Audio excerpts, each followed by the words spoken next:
করুণ দশায় এনসিপি, এই প্রসঙ্গটা নিয়ে আপনাদের সামনে কথা বলবো। আপনারা জানেন যে এই মুহূর্তে গত এক বছর যাবত ছাত্র সমন্বয়করা আলোচনার কেন্দ্রবিন্দুতে, ছাত্র সমন্বয়ক থেকে নতুন রাজনৈতিক দল এনসিপি আলোচনার কেন্দ্রবিন্দুতে। গত 22 জুন নির্বাচন কমিশনে আবেদনের, রাজনৈতিক দলের নিবন্ধনের আবেদনের শেষ দিন ছিল। এই শেষ দিন পর্যন্ত 147টি রাজনৈতিক দল নির্বাচন কমিশনে নিবন্ধনের জন্য আবেদন করেছে। ইতিমধ্যে 50টি রাজনৈতিক দল নিবন্ধিত আছে। এর বাইরে এই 147টি রাজনৈতিক দলের মধ্যে ছাত্র সমন্বয়কদের যে রাজনৈতিক দলটি, এই দলটি আছে।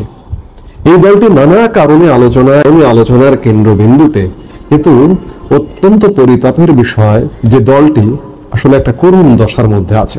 এই যে নির্বাচন কমিশনে আবেদন জমা দিতে গিয়েও এই দলটির সম্ভবত তার পদটা হবে মুখ্য সমন্বয়ক বা এরকম কিছু, নাসিরউদ্দিন পাটোয়ারি, আমি যদি ভুল না করে থাকি, তিনি নিবন্ধনের আবেদন দিতে গিয়েও বললেন যে জাতীয় সংসদের 400 আসনের মধ্যে 300 আসন পাবে এনসিপি।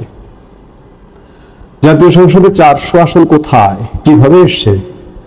যাই হোক, অনেক কিছু সামনে পেছনে চিন্তা না করেই হয়তো বলেন, কিন্তু এই যে 300 আসন পাওয়া এই রাজনৈতিক দলটির কি করুণ দশা আপনারা যদি দেখেন, আমি বাংলাদেশের একটি অঞ্চলের করুণ দশাটা আপনাদের সামনে একটু তুলে ধরতে চাই। যে ধীরে ধীরে আরো দিন যত যাচ্ছে আলোচনা আগ্রহের কেন্দ্রবিন্দুতে থাকা দলটি কোথায় যাচ্ছে।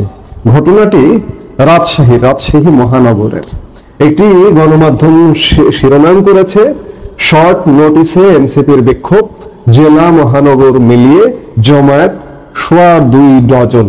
অর্থাৎ তারা বলতে চেয়েছে যে 2.25 ডজন সদস্য নিয়ে তারা একটি বিক্ষোভ সমাবেশ করেছে রাজশাহী মহানগরে।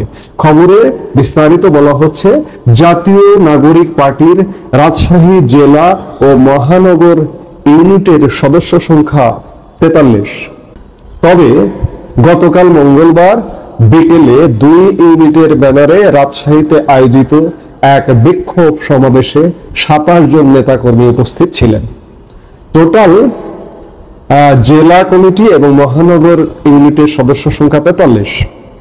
উপস্থিত ছিলেন বিক্ষোভ সমাবেশে 27 জন, অর্থাৎ কমিটিতে যারা আছেন তারাই উপস্থিত ছিলেন না। জনবল সংকটের প্রশ্নে দলটির দায়িত্বশীল নেতারা বলছেন, শর্ট নোটিসে কর্মসূচি ঘোষণা করায় এমন সংকট ছিল। আগের রাতে এনসিপির কেন্দ্রীয় কমিটির সদস্য সচিব আক্তার হোসেন সহ অন্যদের উপর ককটেল হামলার প্রতিবাদে গতকাল বিকেলে রাজশাহী নগরের সাহেববাজার 0 পয়েন্টে বিক্ষোভ সমাবেশের ডাক দেওয়া হয়েছিল। রাজশাহী জেলা ও মহানগর ইউনিটের ব্যানারে এই কর্মসূচি অনুষ্ঠিত হয়।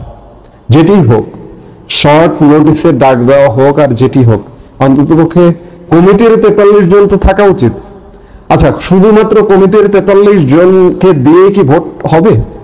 আগামী নির্বাচনের বৈতরণী পার হওয়া যাবে, নির্বাচিত হওয়া যাবে?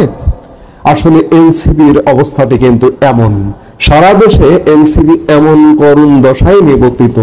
আজকে বলা হচ্ছে যে আগামী দিনে ক্ষমতায় আসবে এনসিপি। কিভাবে আসবে আমরা তো বুঝি না, আমাদের মাথায় তো সেটি ঢোকে না। অথচ এই এনসিপির মানুষের মন জয় করে, মানুষের হৃদয় জয় করে যথেষ্ট সুযোগ ছিল একটা জায়গায় আসা, এমনকি সংসদে যাওয়া, কিন্তু সেই সুযোগ হেলায় হারালো। আমরা ঘুরে ফিরে সেই পুরনো রাজনৈতিক দলগুলোর মধ্যে আবর্তিত হচ্ছি। এই আবর্তন ভাঙাটা খুব সহজ ব্যাপার নয়। আপনি যদি ভিন্ন কিছু না করেন, আপনি যদি ব্যতিক্রম কিছু না করেন, তাহলে কিন্তু কোনোভাবেই সম্ভব নয়। আপনি যতই গল্প মারেন যে 400 আসনের মধ্যে 300 আসন পাবেন, নিবন্ধনের জন্য জমা দিয়েছেন নিবন্ধনের আবেদন, নিবন্ধন হয়তো পেয়ে যাবেন, প্রতীকও হয়তো পেয়ে যাবেন, কিন্তু কি হবে? এই 147 দল নিবন্ধনের জন্য আবেদন করেছে, ইতিমধ্যে 50টি দল নিবন্ধনকৃত, অর্থাৎ প্রায় 200 রাজনৈতিক দল। এই 147 দলের মধ্যে নিবন্ধন পাবে তো অনেকগুলো। এই 200 রাজনৈতিক দলের প্রধান যে রাজনৈতিক দল কোনগুলো? আওয়ামী লীগ যদিও নির্বাচন কমিশন ইতিমধ্যে আওয়ামী লীগের নিবন্ধন স্থগিত করেছে, আওয়ামী লীগের কার্যক্রম স্থগিতের সুবাদ সরকারের একটি প্রজ্ঞাপনকে অস্ত্র ধরে নির্বাচন কমিশন এই কাজটি করেছে, কিন্তু আওয়ামী লীগকে তো বাদ দিয়ে হিসেব করা যাবে না, বিএনপিকেও বাদ দিয়ে হিসাব করা যাবে না। বিএনপিকেও যদি কেউ বাদ দিতে চায় সেটাও সম্ভব নয়। অর্থাৎ আওয়ামী লীগ বিএনপিকে ঘিরে আমাদের রাজনৈতিক কেন্দ্র, রাজনৈতিক বলয় আবর্তিত হবে। এনসিপি সুযোগ ছিল, সুযোগ কাজে লাগাতে পারলো না। দিনকে দিন এই দলটি করুণ দশায় পৌঁছে যাচ্ছে। যার দরুন আমি রাজশাহীর উদাহরণ দিলাম। এটি শুধু রাজশাহী নয়, এটি সারা বাংলাদেশের চিত্র। অর্থাৎ মঞ্চে যত লোক থাকে, মঞ্চের নিচে তার থেকে শতগুণ কম মানুষ থাকে। আমরা বিভিন্ন সময় মঞ্চের চিত্রও দেখেছি। এনসিপি নামে আছে, কাজে নেই। অর্থাৎ কাজীর খাতায় আছে, গোয়ালে গরু নেই অবস্থাটা হয়ে গেছে এনসিপি এমন। এই মুহূর্তে এ পর্যন্ত। সবাই ভালো থাকুন, সুস্থ থাকুন।